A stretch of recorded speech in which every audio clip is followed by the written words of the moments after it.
కుంభమేళా అంటే తెలియదు, కానీ మోనాలిసా తెలుసు. కుంభమేళాకి వెళ్ళి 4 సంవత్సరాలకు ఒకసారి వచ్చే కుంభమేళాకి వెళ్ళి పుణ్యస్నానాలు చేసి రమ్మంటే పూసలు అమ్ముకునే దాన్ని వైరల్ చేసి దాన్ని ఫేమస్ చేశారు. సరే, ఆడవాళ్ళు స్నానం చేస్తుంటే వాళ్ళ ఫోటోలు తీసి వాళ్ళ వీడియోస్ తీసి దొంగతనంగా డబ్బులకి అమ్ముకున్నారంటే దేశం బాగుపడుతుందా? సంస్కృతి విలువలు ఉంటాయా? వీళ్ళని ఏం చేయాలి? హిందువులేనా వీళ్ళు? అసలు మనుషులకే పుట్టారా? కుంభమేళా ఏంటి?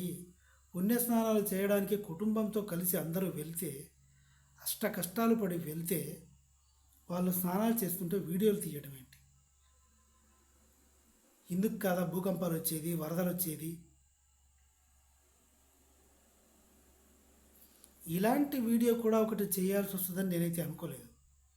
ఏదైనా వైరల్ వీడియోస్ ఏమైనా ఉంటే అవి చేసుకుందాం అనుకుంటే, ఇన్ఫర్మేషన్ వెతుకుతుంటే ఇది దొరికింది నాకు. డబ్బులకి అమ్ముకుంటున్నారు.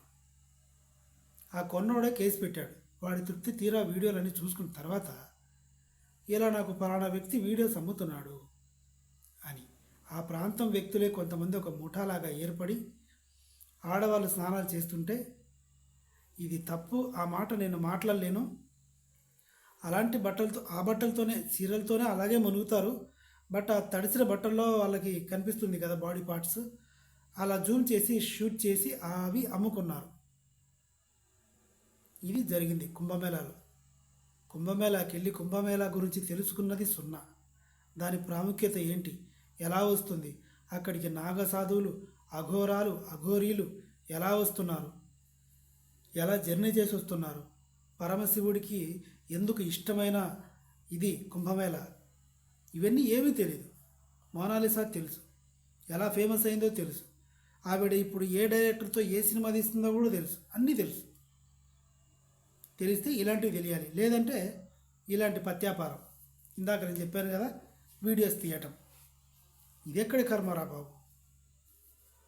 సో పోలీస్ కేసు జరిగింది, కేసు పెట్టారు, పట్టుకున్నారు కూడా 4-5 ఇంకా వివరాలు తెలియాల్సి ఉంది. Please subscribe my channel. Thank you.